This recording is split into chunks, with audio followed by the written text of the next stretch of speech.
하나님 말씀은 마태복음 16장 우리 13절부터 16절까지입니다. 저와 여러분들이 한 절씩 교독하도록 하겠습니다. 마태복음 16장 우리 13절부터 16절까지입니다. 제가 13절 읽겠습니다. 예수께서 빌립보 가이사랴 지방에 이르러 제자들에게 물어 이르시되 사람들이 인자를 누구라 하느냐? 이르되 더러는 세례 요한, 더러는 엘리야, 어떤 이는 에레미야나 선지자 중에 하나라 하나이다. 이르시되 너희는 나를 누구라 하느냐? 시몬 베드로가 대답하여 이르되 주는 그리스도시요 살아계신 하나님의 아들이시니이다. 아멘. 자, 오늘 함께 말씀을 나누실 목사님은 우리 박성철 목사님입니다. 우리 주님의 교회 청년부를 총괄하고 계시고요. 그 전에도 이제 교회 학교 총괄 사역들을 많이 하셨고요. 그리고 학교 사역도 오래 했습니다. 특별히 이제 올해 우리 진원미 목사님께서 갑자기 출산 때문에 쉬게 돼서 저희가 학교 사역을 두 분이 섬겨야 되는데 우리 오연준 전도사님과 또 한 분을 더 구해야 되는데 구하지를 못했어요, 급하게. 그래서 저도 주님의 교회 출신이어서 혹시 주님의 교회에서 학교 사역에 관심이 있는 분이 있으면 우리가 함께 이렇게 사역했으면 좋겠습니다라고 이야기했더니 우리 목사님께서 바쁘신데 흔쾌히 함께 하게 돼서 오늘 말씀의 은혜도 나누고 또 어찌됐든 우리 주님의 교회도 형제교회고 학교 사역도 함께 하니까 우리 성도들도 한번 얼굴을 봤으면 좋겠다라는 생각으로 모시게 되었습니다. 우리 함께 나오실 때 큰 박수로 우리 맞아주시면 감사하겠습니다.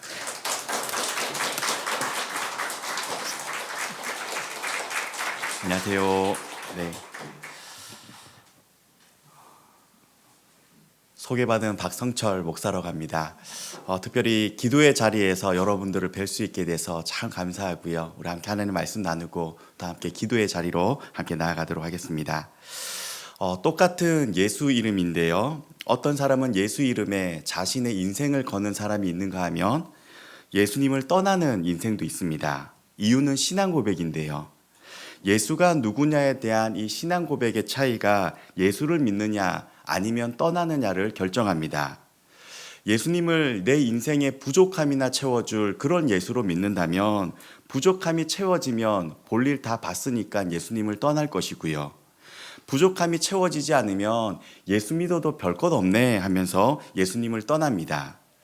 그러나 예수를 주로 고백하는 사람은 예수님을 따르는 제자가 되는데요. 그래서 기독교에서는 이 예수님이 누구냐에 대한 신앙 고백이 아주 중요합니다.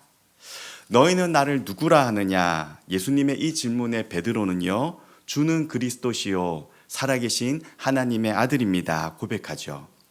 베드로가 고백하는 이 주라고 하는 말은 헬라어로는 퀴리오스, 영어로는 로드라는 고백이 담겨 있는 말로 이 퀴리오스는 아무에게나 할 수 있는 말이 아니고요.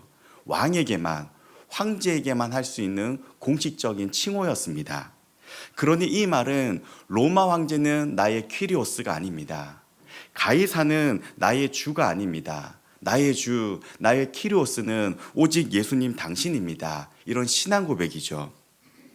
예수님을 퀴리오스, 나의 주님이라고 부르는 것에는 예수님은 나의 왕입니다 라는 신앙 고백과 함께 나는 그분의 종입니다. 나는 그분의 노예입니다 라는 뜻이 함께 담겨 있습니다. 당시 헬라 문화에서는 이 자유를 최고의 가치로 여겼는데요. 그렇기 때문에 종이다, 노예다 하는 말은 굉장한 모욕적인 의미가 담겨 있었습니다. 한 번은 어떤 사람이 황제를 자신의 집으로 초대해서 연회를 베풀게 되었는데요. 그 노예가 이 수정으로 된 잔을 황제 앞에서 깨트리는 사건이 일어나게 되었습니다. 이 화가 난 주인은요, 이 노예를 연못에다가 던져버리라고 했고요. 이 연못에는 칠성장어라고 하는 식인 장어들이 있어서 온몸이 뜯어먹혀 죽게 되었습니다. 그때 황제가 살려줘라 해서 이 노예는 칠성장어의 밥이 되는 신세를 면하게 되었는데요. 이 시대 노예는 말하는 짐승이자 살아있는 농기구였습니다. 노예와 당나귀는 같다. 노예는 말을 할 수 있고 당나귀는 말을 할 수 없는 것이 다를 뿐이다. 이것이 종이자 노예입니다. 그래서 당시 종에게는요, 세 가지가 없었는데요. 첫째로 소유권입니다. 자기 소유가 없는 사람이 종입니다. 이 노예는 주인의 재산 목록이었기 때문에요. 노예가 아무리 재산이 많아도 돈을 많이 벌어도 그 돈은 전부 주인에게 소유가 됩니다. 여러분, 예수 믿으면 헌금해야죠. 11조 해야죠. 선교해야죠. 있는 재산 다 팔아서 교회에 바쳐야 되는 줄 알고 예수 믿기 싫다 말하는 사람들이 있습니다.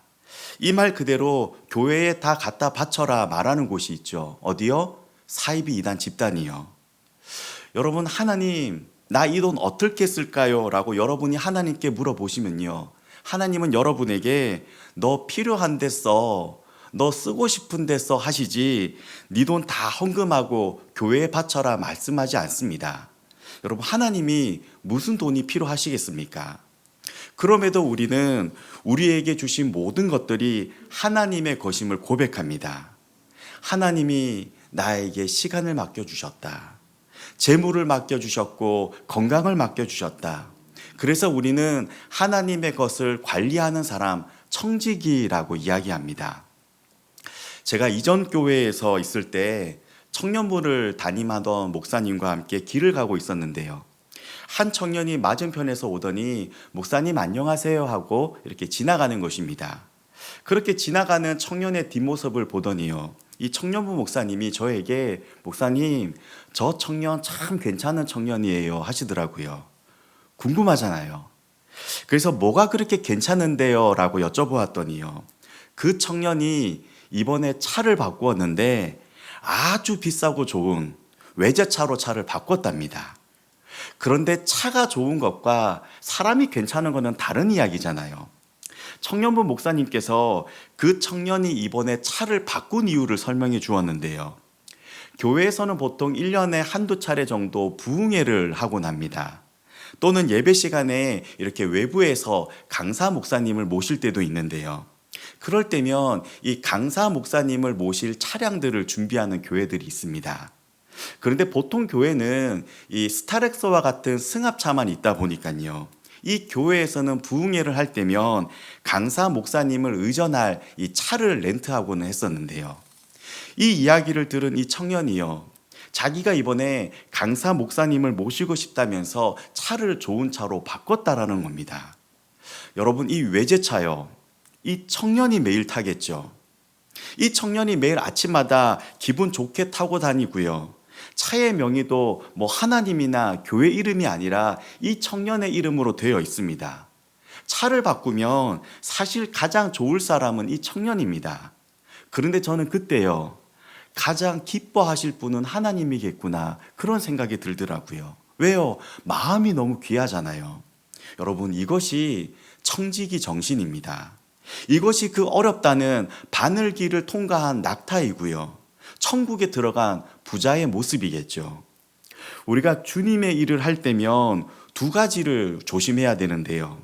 첫째는 주님의 일을 마치 내가 주인인 양 생색내면서 하는 것이고요. 둘째는 내 일도 아닌데 뭐 하면서 주님의 일을 대충대충 하는 마음입니다. 예수님을 나의 주님, 퀴리오스라고 고백하는 것은요, 나의 것은 아무것도 없습니다. 모든 것이 주님의 것입니다 하는 고백입니다. 내 생명은 주님의 것입니다. 건강도 주님의 것입니다. 시간도 주님의 것입니다. 물질도 주님의 것입니다. 나는 주님의 것을 맡아 관리하는 청지기입니다. 그러니 여러분, 하나님이 맡겨주신 건강한 몸과 시간 가지고 죄 짓는 데 사용하지 마시고요, 하나님이 기뻐하시는 일에 사용하시기 바랍니다.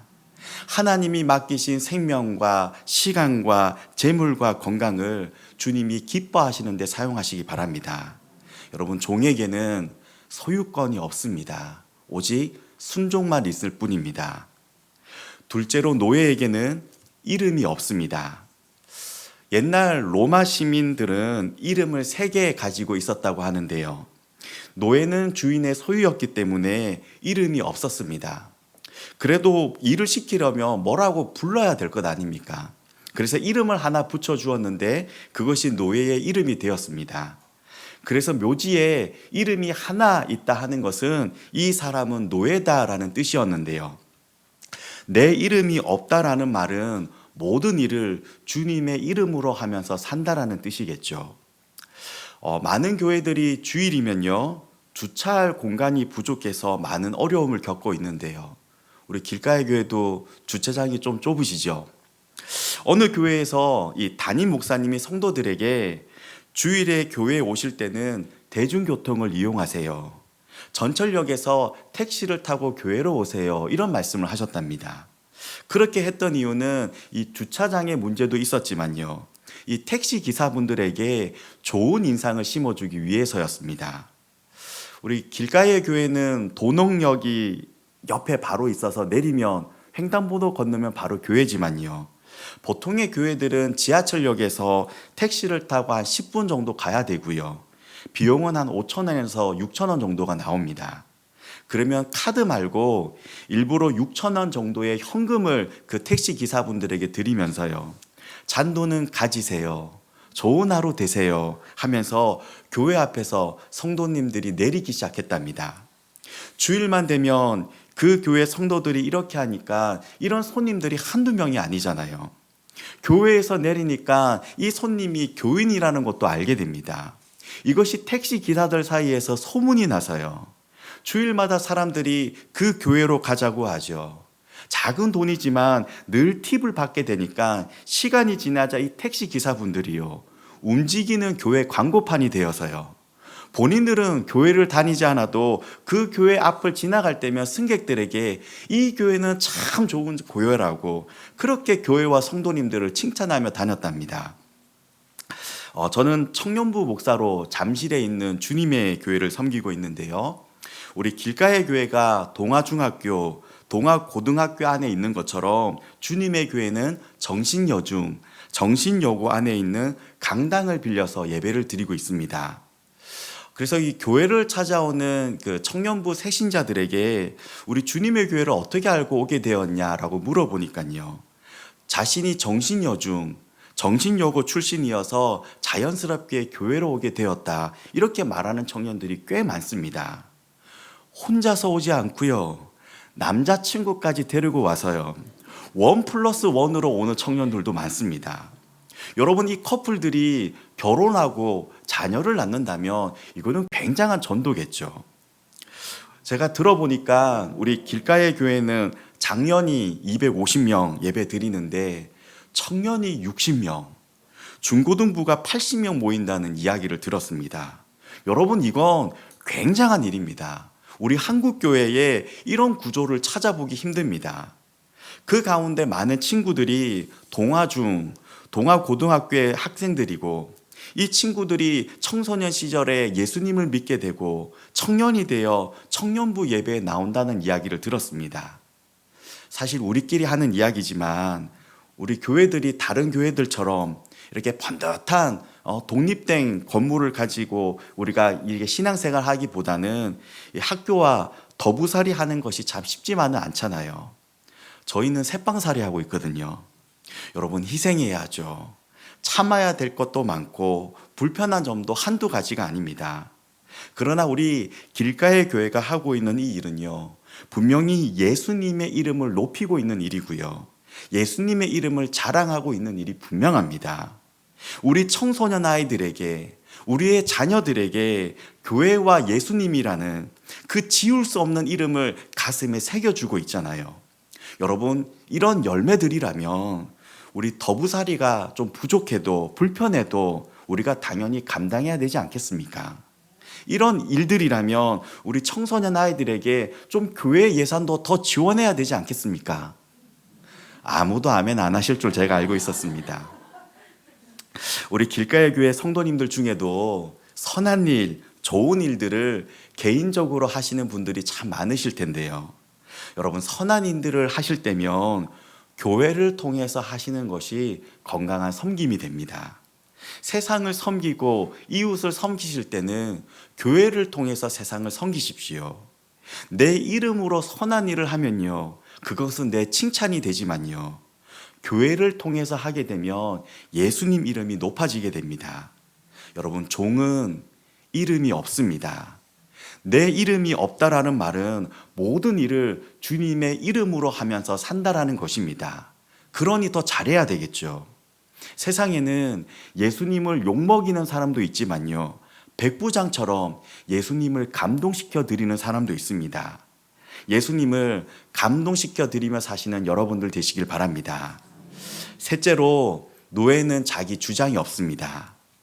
자기 뜻을 주장하고 자기 마음대로 살아간다면 그것은 자유인이지 노예가 아니죠. 종은 오직 주인의 뜻으로 그 가슴을 채우고 주인의 뜻을 이루기 위해 살아가는 사람입니다. 한국교회 초창기에 황해도에요, 재령 동부교회에 정찬유 장로님이란 분이 계셨습니다. 이 장로님은 초등학교 앞에서 문방구를 운영하고 있었는데요, 너무 어렵게 살다 보니까 11조를 제대로 드리지 못하고 있었습니다. 하루는 말씀을 듣는 가운데, 그래, 내가 하나님께 마땅히 드려야 할 11조를 드리지 않는다고 해서 내 형편이 더 나아지는 것은 아니지 않나.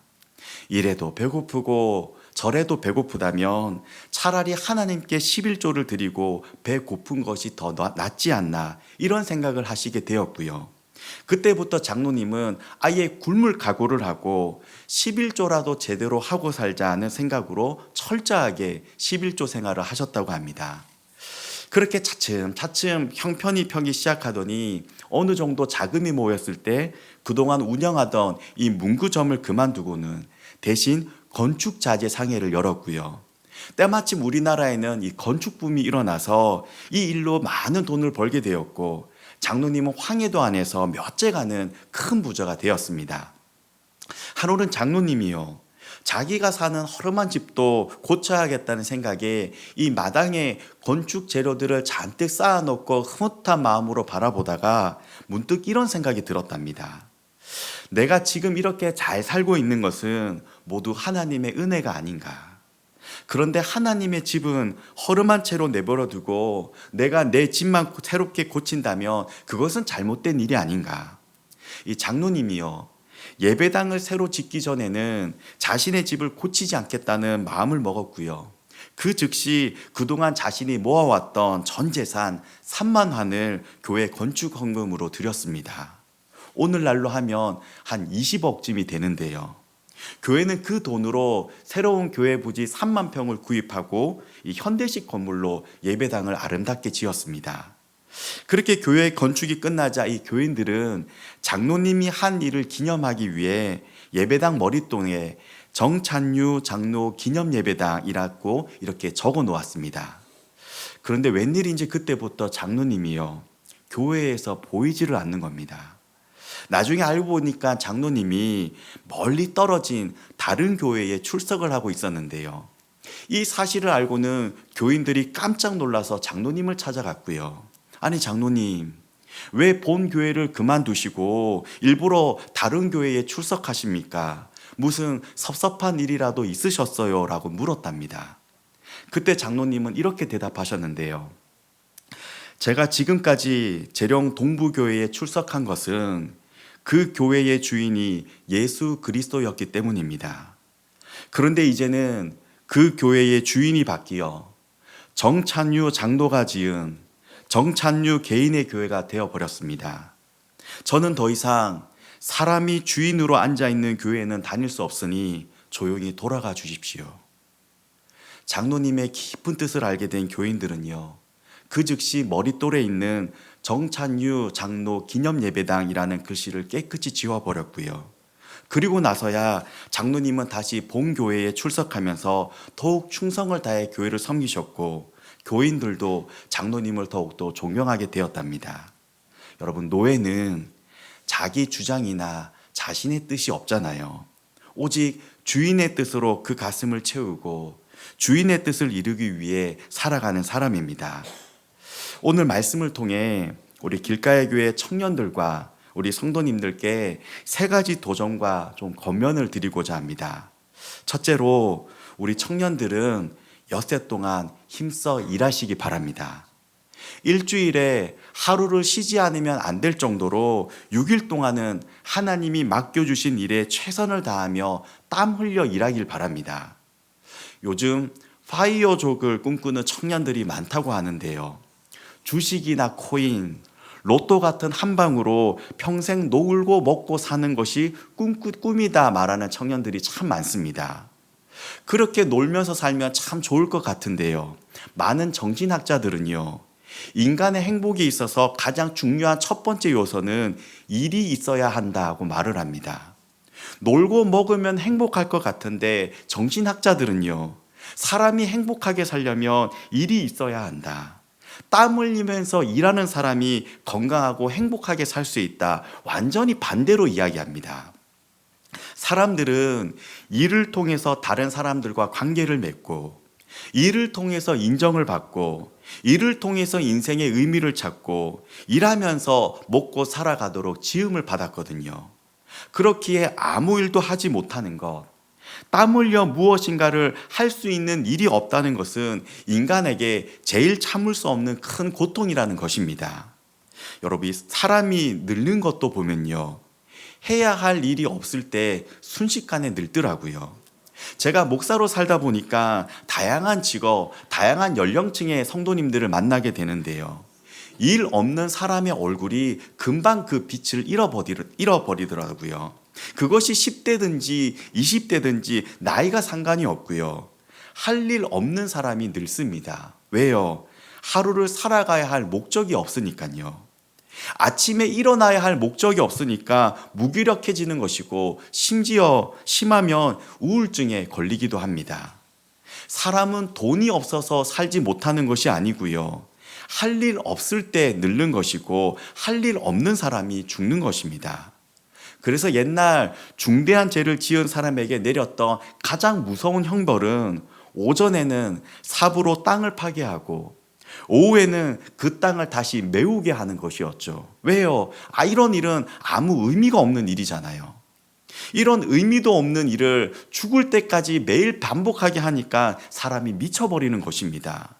사람은 의미 있는 일에 땀을 흘려야 살아가는 존재인데, 그것을 빼앗아 버리고 사람답게 살지 못하게 만드는 것이 가장 무서운 형벌이었습니다.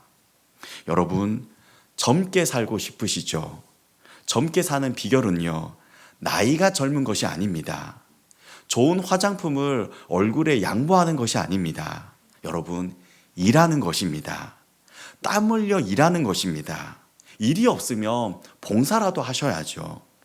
역사적으로 증명된 사실은 세계적으로 기독교 국가들이 선진국이 되었다라는 겁니다.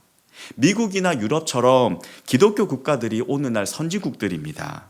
왜냐하면 기독교는 하나님이 나에게 맡기신 일을 사명으로 알고 땀 흘려 일했거든요.